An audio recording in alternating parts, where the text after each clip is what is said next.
love you in. Which one? American Crime. Oh yeah, I did season 2 of American Crime. I was on ABC. I was Dean Hansen. Yeah, it was totally in the preview. Which, you know what that means, and I didn't know. They give you extra cash. For the previews. Yeah. Actors, we call that mailbox money. You're like, what? Money just arrived in my mailbox? And you read it, it says promo fee. And I'm like, oh, I got paid for being in the promo. I know. That's because the director and I lived in the same small town in Wisconsin together. But it was a great show. When I was watching, because it's one of my favorite shows, I'm a huge TV fanatic. Like I watch a lot of, like a lot of pop culture shows kind of stuff. And when I saw Chuck in there, I was like, Chuck, you were awesome! It was so great. I got a couple of texts like that. It's a great show, yeah. My name is Lisa Wilkerson. I grew up in Tokyo, Japan, so I've done a lot of my work in Japan. I do a lot of video games like Tekken, Christy Montiero, Nina Williams, Zafina, also Virtua Fighter. I do Sarah Bryant, Shenmue, super old school. But I do 3 characters for that, and then Crazy Taxi. I don't know if you guys super old school. Yeah, like I did Gina for that, and that was a very cool experience. But back in the day, arcades, were still a thing. And I do a lot of voice work in Japanese as well. Like I did the voice for Batsumaru, who was Hello Kitty's, one of Hello Kitty's best friends. He's like the angry penguin. What does he sound like? Oh my God, that's an angry Yeah, I use that voice sometimes. For my cat. But no, so also I do a lot of interpreting work for clients, and I was in Lost in Translation, if you know that movie. Yeah, occasionally I will look through and see Lisa on the red carpet, like interviewing, I don't know, like Al Pacino or something. Yeah, and getting kicked in the... Al Pacino kicked you in the shins? No. Yeah, I do some of that super fun stuff. It's not actually so fun to do it, but it's kind of cool. Yeah. Hi, I'm Christina Marie Kelly. I play the voice of Mine in Akame ga Kill, and I play Satoneshi Shibuya in Love Trini Beyond Other Delusions, Hajime and Hamatora, and Kisara Tendo and Black Bullets. And that's me.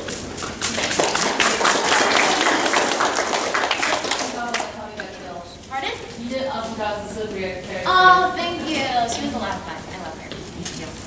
So it's my understanding that you guys have Q's and we have A's. It's a true story. So what's your Q's? All right, it's been a great session. We'll see you guys later. This thing, it's called Dragon Balls. And I was like, Dragon Balls? That sounds naughty. He was like, I'll do it! no, it's Japanese anime. I was like, So it is naughty! Definitely. And then I went and auditioned, and I got the role of Garlic Jr. And that's how I started. It's really just, I was in the right place at the right time, and somebody said, go to this audition. Ruben, how did you get started? Funimation used to do open auditions. They had them on their website. I believe they stopped doing them this year. I signed up for it, and they apparently have a gigantic waiting list. You need to wait like a year or sometimes more before you even get called in. So I turned in my email, totally forgot about it. About a year later, I got an email to get called in for the audition, at which point I started freaking out because, like as I mentioned, I've been acting since I was 4. I've done a lot of stuff, stage, film, a whole bunch of different things. This is my first time doing something with voice. And I just love all sorts of performing. I thought this was a great new way to just express myself, learn new things, learn new skills. Because I love learning anything new, new experiences. So I freaked out. I spent like 2 weeks just figuring out how to do things. I went into the audition, and as I have heard is atypical, I got called in for a character 2 weeks later, and that was my first part. I actually got cast in that. Wow. That is atypical. That's awesome. And he's one of your own. Senpai, notice them.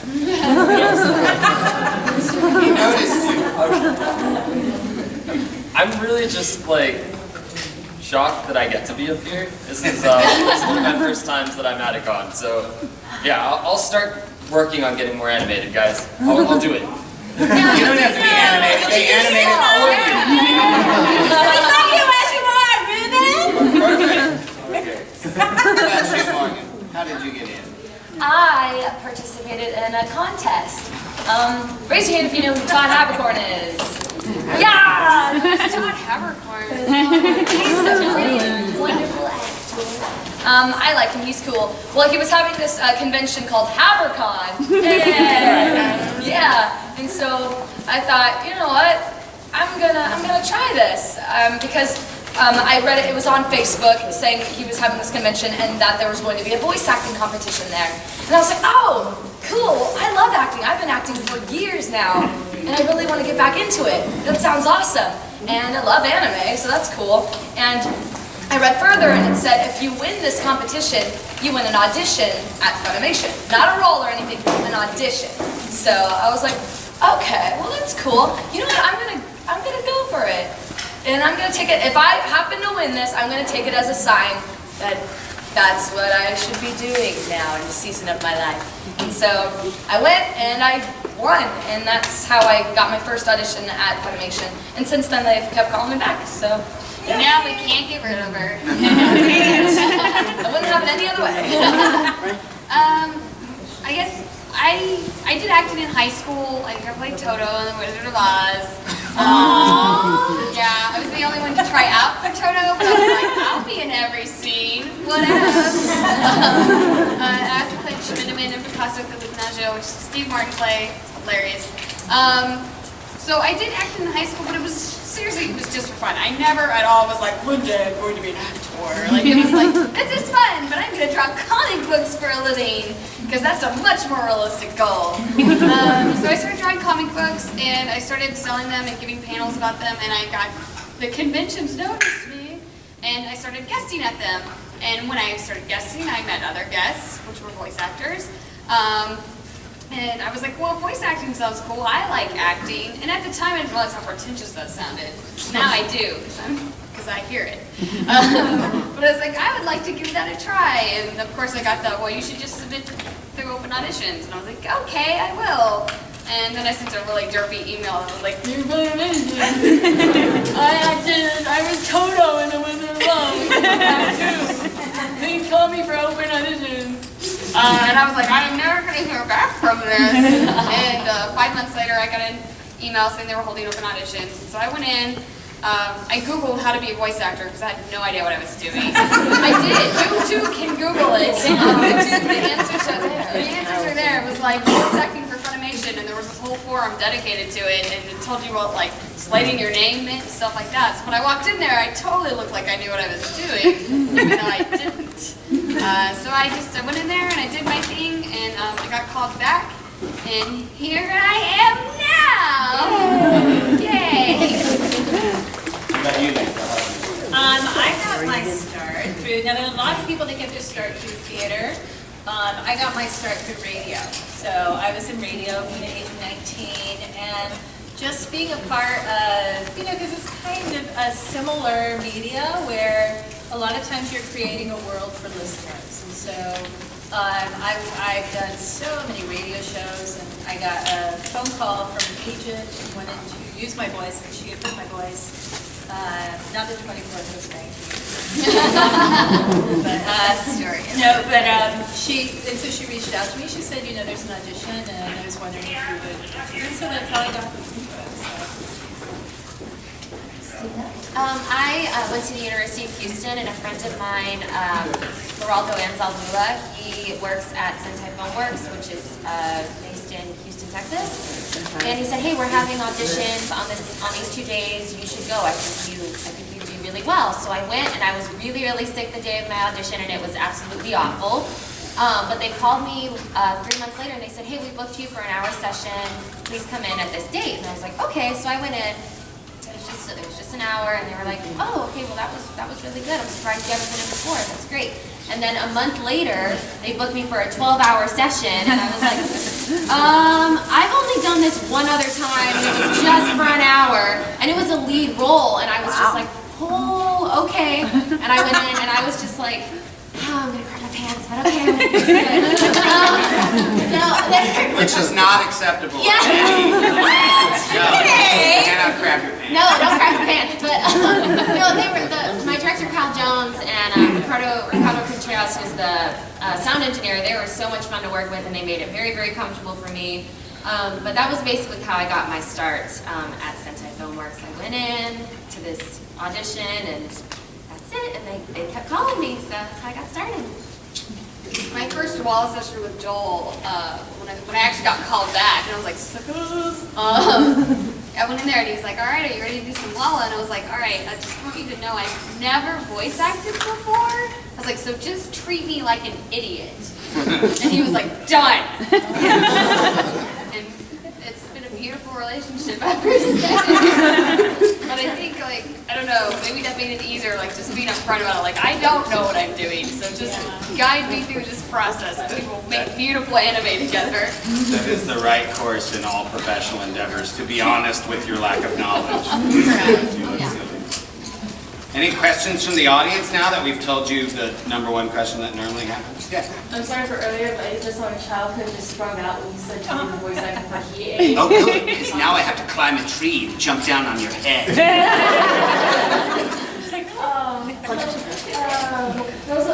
We got the call to do Hiei's voice. How excited were you? Oh, you know, that's a funny story because I wanted to be Yusuke, which would be really Spirit-con. And Hiei doesn't come in until like episode 5, and they book the sessions in 4-episode blocks. So I had the audition, and then like 4 weeks went by, 5 weeks, and I didn't get a call, and I was like, I was sure I was going to be something in that awesome show, and then I wasn't, and I was really sad, and I let go of it, you know, with my heart went, and let it go. But that's always when things happen, when you kind of let go of them, and then suddenly the universe goes, ha-ha, I was tricking you. April Fools gives it back to you, and I was like, oh, I'm Hiei, that's awesome, and it was really cool. And Hiei was a lot. Don't feel silly because I'm a huge fan of his as well, and I love Yu Yu Hakusho, so don't feel that way at all. I am old enough to have fans who are also actors now. Secretly, when I was just shaking his hand, baby! Oh my God, I'm shaking his hand high. Yeah, no, so you're good. Oh, it's nice. Don't touch me. My problem is I never paid attention to who was voice acting because I was like, that's cool, but like it wasn't something that I was super interested in. I was like, I'm here to make art, beautiful art. You know, they're gonna make anime out of this one day. So then when I started meeting people, it was like, hi, I'm Michael Tatum. I'm like, what's up? And they're like, don't you know who that is? And I'm like, Michael Tatum? He just told me. I'm like, he's in all the anime. I'm like, oh, well, that's cool, I guess. Like, I guess I'll go Wikipedia him. So like, I'm in exactly the same boat you are. My original audition was with Colleen Klinkenbeard, and it wasn't until like way later, because you aren't allowed to talk about the shows until you are actually announced by the studio. As well, you still can't talk about the shows, but you can say that you're in them once they're announced who the actors are. And yeah, so I started like talking to my friends, like, yeah, I had an audition with Colleen Klinkenbeard, like she was really cool. And they're just like, wow, do you know who she is? I'm just like, I mean, I Googled her later, but like, yeah, no, not at the time. I just thought she seemed cool. Sorry.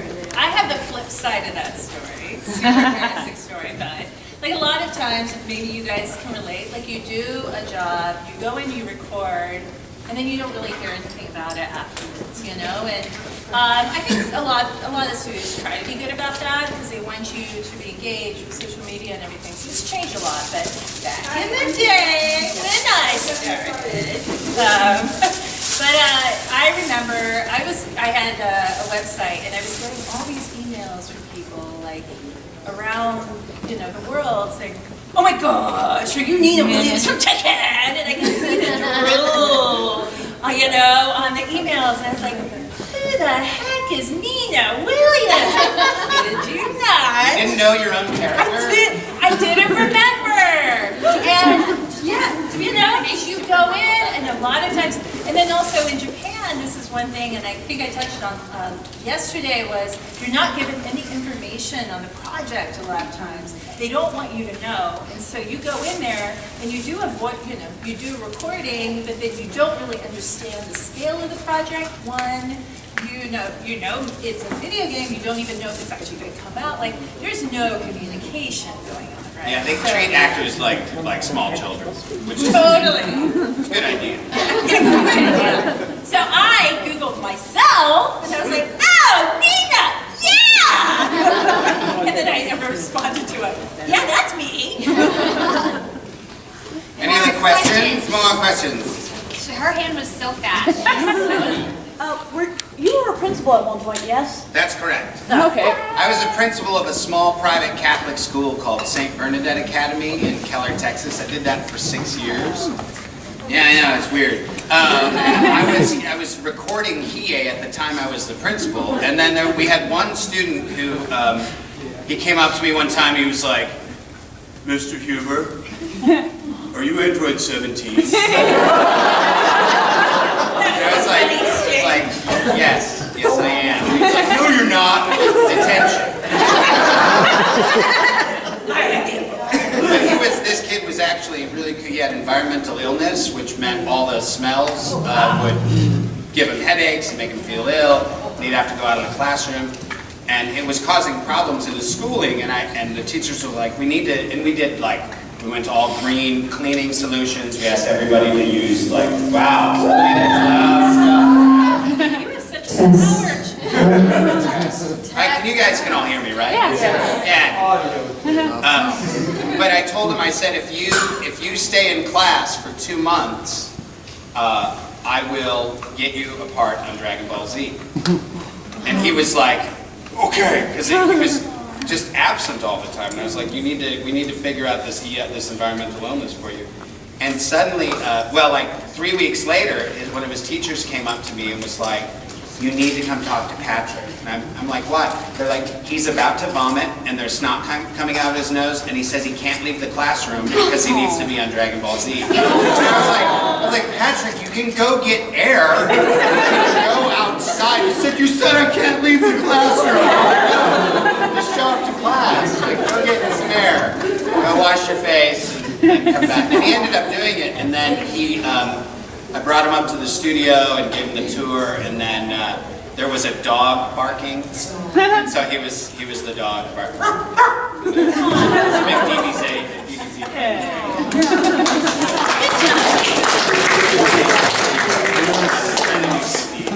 Trying to be a good, More questions. We demand them. Over here, red shirt, orange hair. What kind of vocal warm-ups do you guys do? Tongue twisters. That helps me. I like to make silly faces like.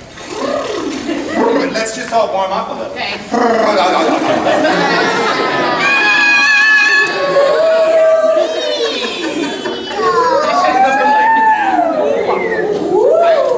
I'd say tongue twisters are a good one too. That's true, yeah. I have to because I have like addiction problems. If I don't do it, I go there and go. She stood on the balcony inexplicably mimicking and hiccuping and amicably welcoming him in. Yeah, you're really good at it.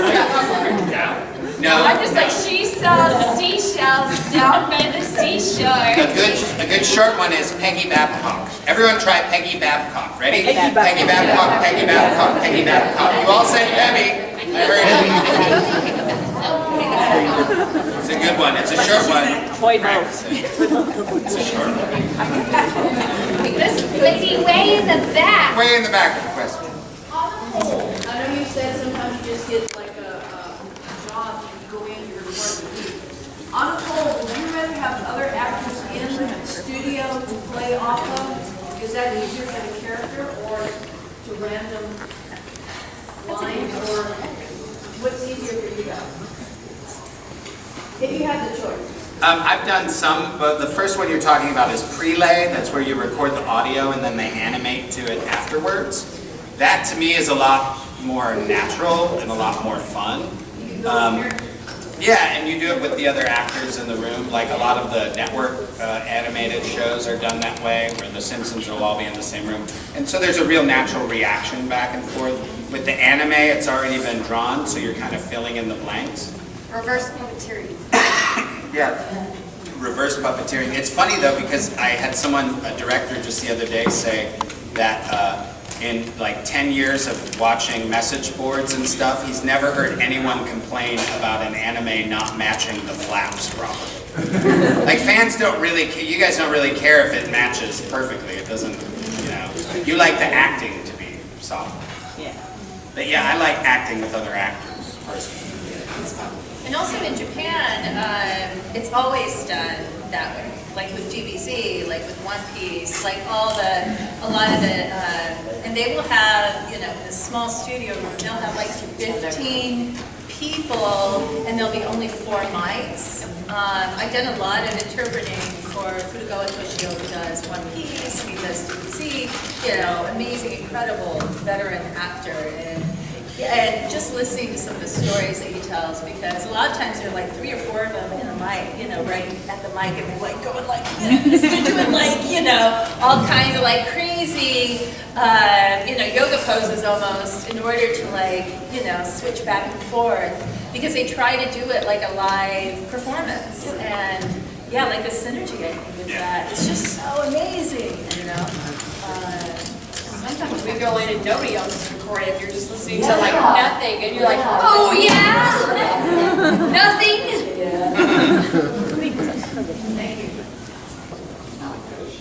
Do you have any pet peeves for voice acting? Like as an actor, or Yes. my pet peeves is not getting work.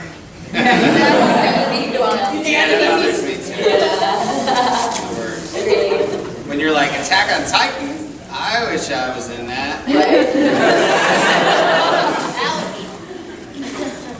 But you can't be in everything. Or Well, you can if you're Chris Sabat. I honestly, I don't have any pet peeves. They're your job. In life, I have a pet peeve. There are 3 spots, and it's the only time I get angry every week. I'm driving my 2 stepchildren to school. There are 3 spots on this side street that you can park in, and it can fit 3 cars, but there's this one lady every morning, she takes up all 3 spots. And you're like, and it's right as she comes from the other direction, and I'm turning, and she takes up all 3 spots. And I just have to like, you guys park someplace else.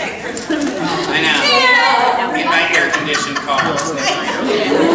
My pet peeve is when you're like when you're at like a grocery store and there's like an arrow saying to go this way and someone's coming this way, and then they look at you like you're the crazy one following the direction of the arrow, and there's only room for 1 car. Drives you nuts. Go the way the arrow says. What would you all say is your funniest moment in the booth?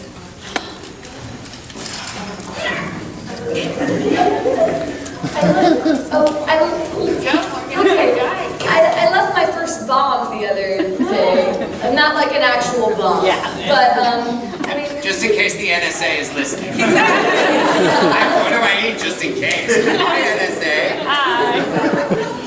A bomb is basically where, when it comes to in the booth, you record something, you don't record your line, you record something funny, you make a joke. Normally it's inappropriate, but to trip up the other actor who's going to come into the booth and record after you.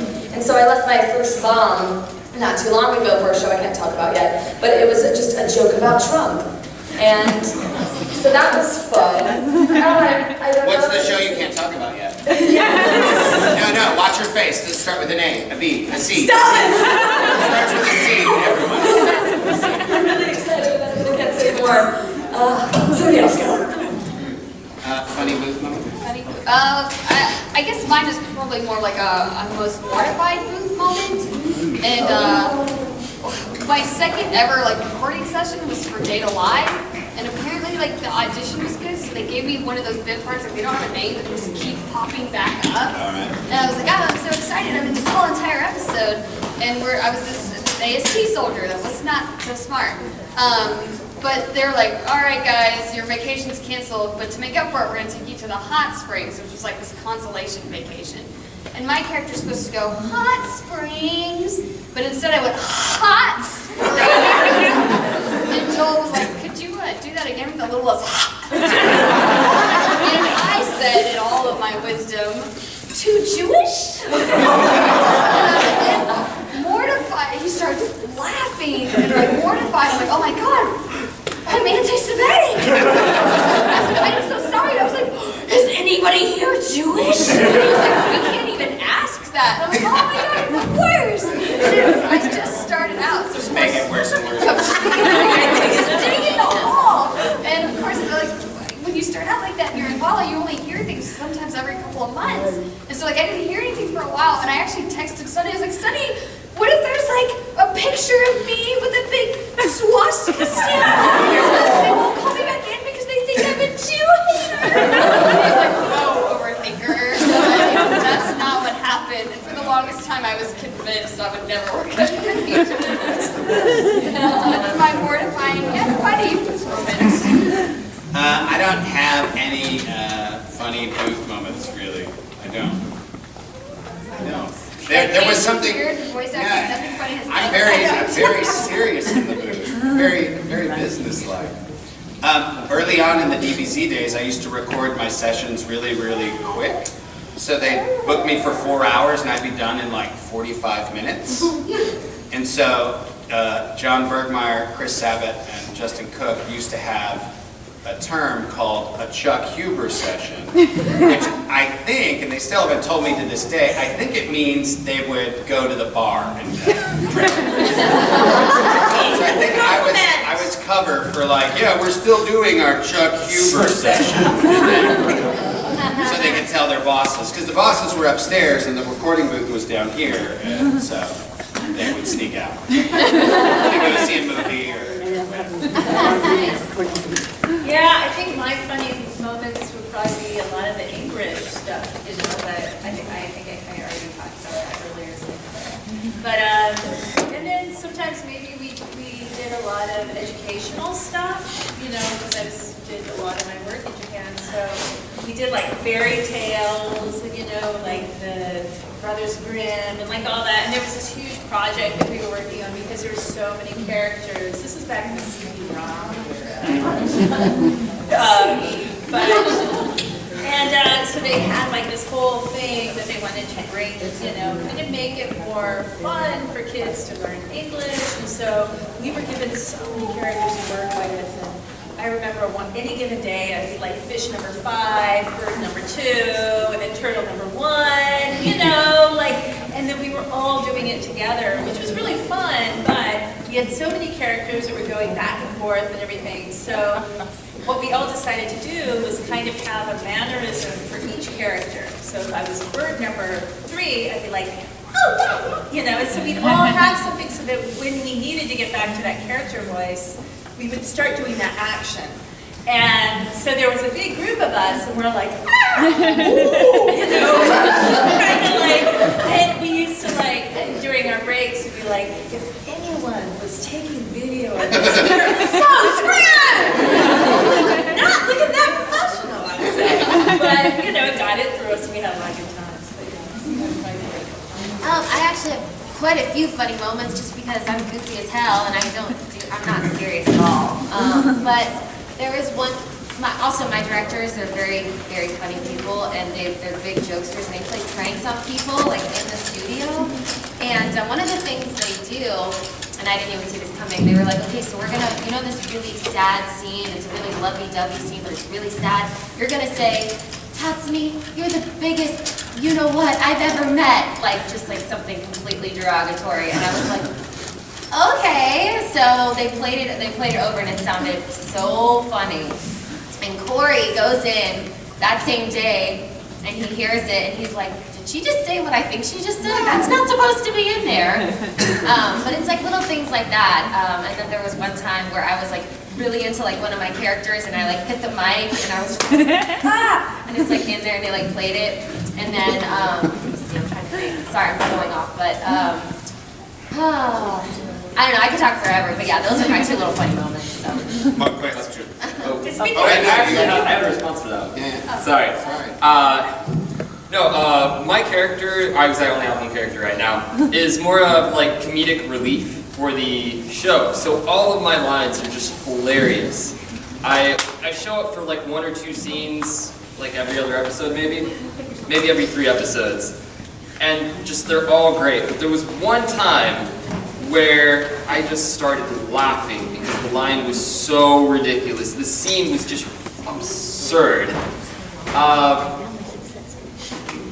All of the main character, they go to a school that used to be an all-girls school, and then there's the 3 boys, and there's a couple of other boys, but it's mainly like their group that's focused on for the comedic relief scenes.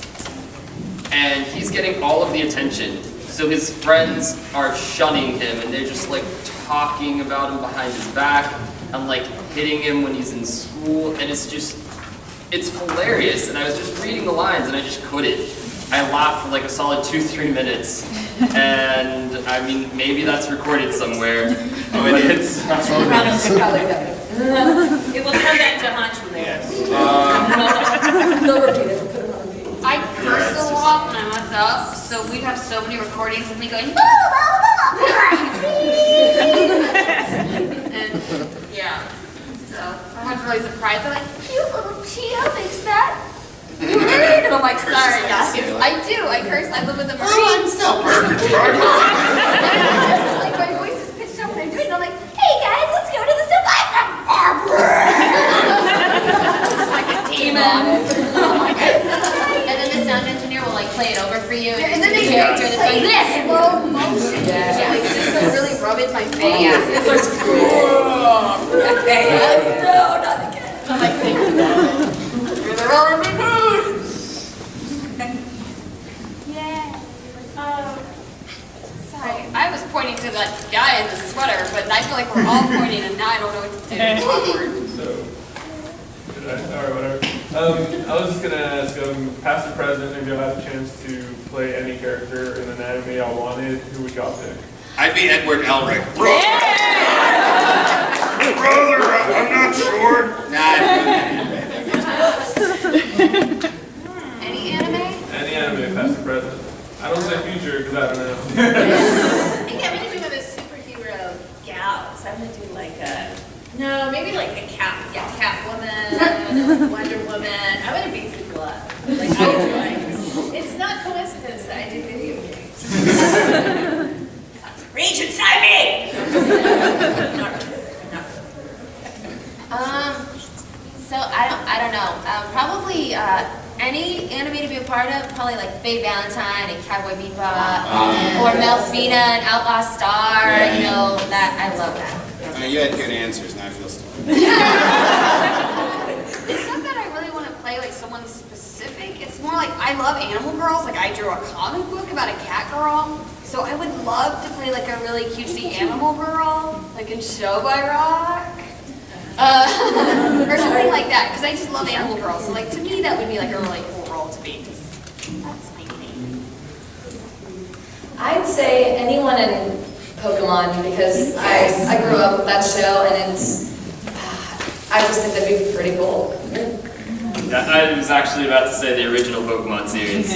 And for the exact same reason, because I played the games when I was like in 3rd grade or whatever. I got my blue version for Christmas, played through all of it. If I was going to say something else, this is a little bit strange. I lived in Mexico for a couple of years, and they play anime that, like, at that point in time is actually sort of old with Spanish dubs. So when I was like 7, they were playing Ranma Half with Spanish dubs, and I've never seen it in English, I've never seen it in Japanese, I've only seen it in Spanish. I just think that'd be cool because that's what I saw when I was little. That'd be a cool series. It's also hilarious. You should get into Spanish. Yeah. You should. I'll talk to Yeah, you are later. you in DFW? What? Are you in Dallas Fort Worth or Houston? TFW. Yeah. There's Spanish word. This girl's had her hand up. But she got the first question, so now this is her second. Oh. We weren't treating her poorly. We're just trying to keep Well, a it. little more. We love both. Oh, we love her. ¿Cuál es su puesto? What is it like playing a character that's about to meet their fate and the anime like name their death? That's a good That's a question. good question. I've never heard that question. Yeah?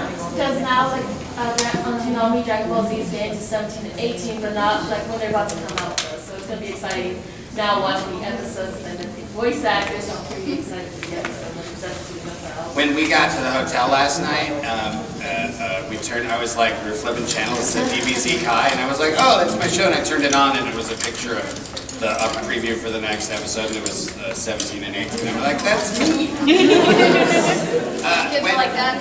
Yeah, they like the Mizaki animation mostly. They're classy anime. The first time I showed my oldest son Josh Dragon Ball Z, I was like, watch, this is my show, you might like it. He went,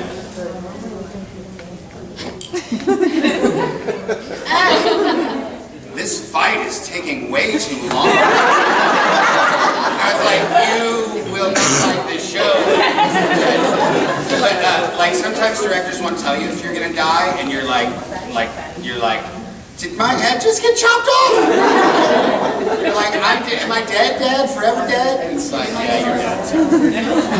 I played my first like real death character. Like I've done like the quick deaths, like oh I died. That wasn't dramatic at all. But I played my first really cool death scene recently in Divine Gate. I play a girl. Her name's literally like the Fire Girl. Like 3 hours of recording and she doesn't have a name. But she dies. So spoiler alert. But she has like character, like so she starts off really nice and then she's like, surprise, I'm a monster and I'm gonna kill you because you have a better life than me and that's not fair, so you gotta die. But she had a lot of, for one episode she had a lot of character, you know, and like you kind of find out a lot about her, and then she has like this really dramatic, like, you know, be happy. But the cool thing is I lost my voice right before that session.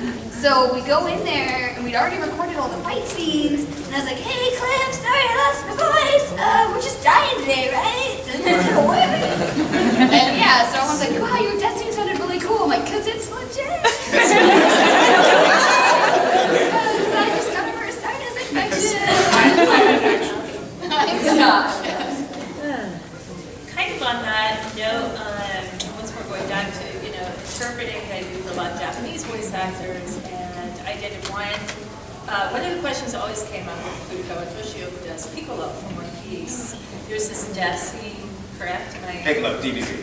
Oh, no, so who is it? I always get my characters. Sorry.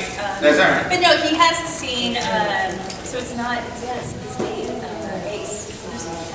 Oh, No, it's okay.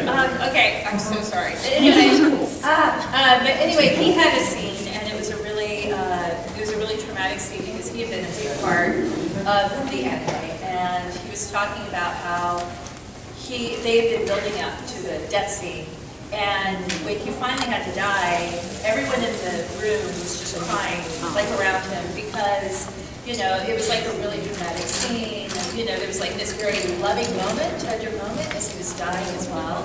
And he said that it affected him for so long because because it was all building up to it. Because I think, and this is probably like, I don't know how, I think this is probably more so with anime, like with you guys than it is with video games, but you actually kind of build these relationships on the screen, even though it's work, obviously, but then you're kind of building these, to your character, and then also your character has relationships with various characters, and so when it actually comes to that death scene sometimes, especially if you've been doing it for a long time, and Furukawa-san has been doing anime for like 40 years, so this character that finally got killed off, like it was so traumatic for everyone. Yeah, but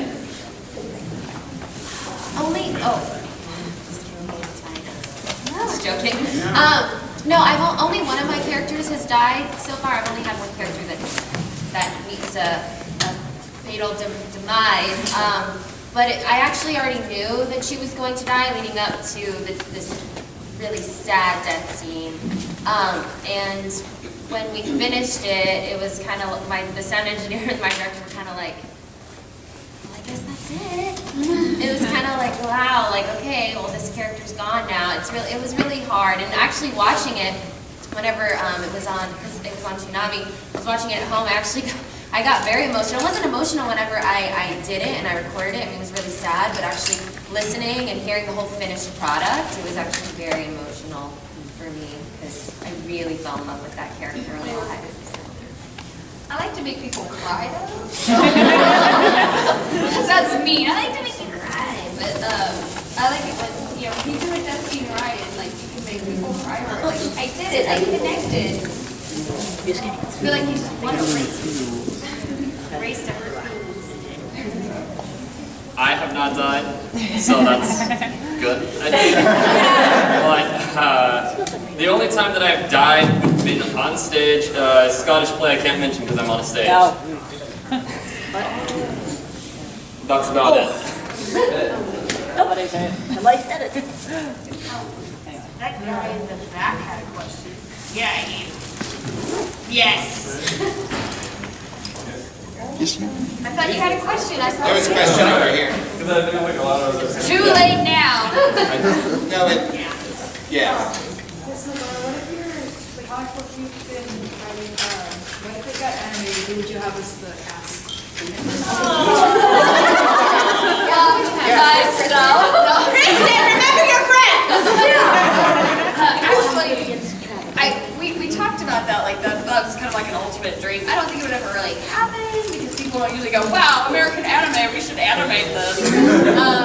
But I think if they did, yeah, well, one, I would think about the people I know best, if I had any say in it. I probably would not cast myself because I probably don't think I could do my own character justice voice-wise.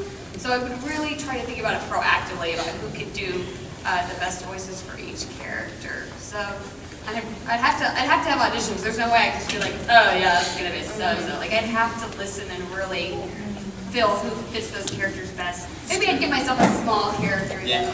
Tarantino. Like a cameo. Little Tarantino cameo. Yeah, like just like that bird that tweeted. That was me. It's the best tweet ever. I think we got time for one more question. Yes, Captain. I was just thinking, I was gonna ask, from all the roles that y'all have played, is there any that y'all got sort of attached to by any chance? I'm always like, please be one more season. Kie I got really attached to because it was long, but he was also it was the first time I'd ever been to an anime convention, and I didn't understand what was happening because they were like, Chuck, we're going to take you to a con. I was like, awesome, what's a con? It's a place where people cosplay. I'm like, amazing, what is cosplay? And I was like, what am I going to do, pass out flyers? Like, watch my show, Yu Yu Hakusho, it's a great show. And they're like, no, you're going to sign autographs. And I was like, you're stupid. They were like, no, you're stupid. And I really didn't understand because I'd been an actor for 10 years at that point and had done movies and TV and stuff, and nobody ever wanted my autograph. So I really didn't know what was happening. And I really thought they were wrong until they sat me down and then I signed autographs for 4 hours. And I was like, what just happened?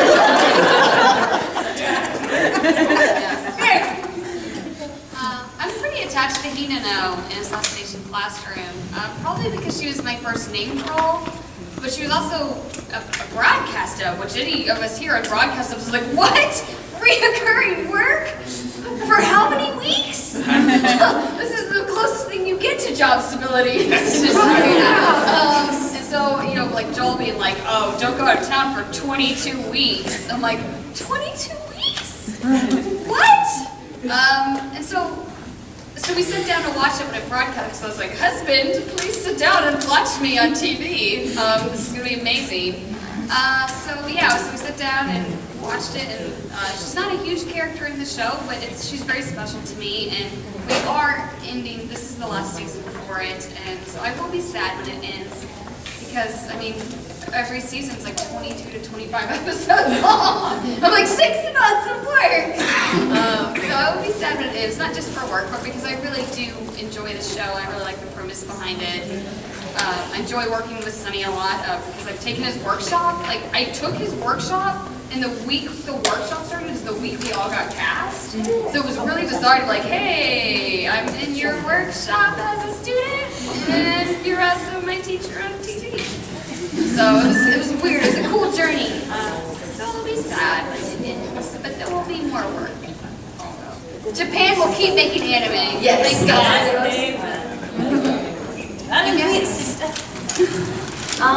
I got pretty attached to Shogaku in Riddle Story of Devil just because that was my first lead role. And so I was in every episode. I actually found out I got the role when I was in your panel. Oh, Do yeah. you remember that? Yeah. I got a text and I was just That was in the, that's right. Yeah, and I'm like, what's up? And I'm like, I think I did it then too. She's like, I can't say what I just got cast in. And I was like, so start with an A. Start with an A. oh my gosh! First one. Yeah. But that was exciting. It's really hard not to grow emotionally attached to that character that you're voicing for because, you know, especially when you spend that much time on it.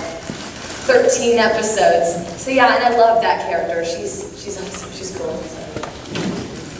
The character that I grew most attached to, once again, because I do theater, all this other stuff, would be a British kid I played for Turn of the Screw. And I think the biggest part of that was because I had to create this huge character that was just so different from me. I had to play a 10-year-old kid. I was British. I had to watch Bedknobs and Broomsticks 6 times a day for 2 weeks to get the accent down.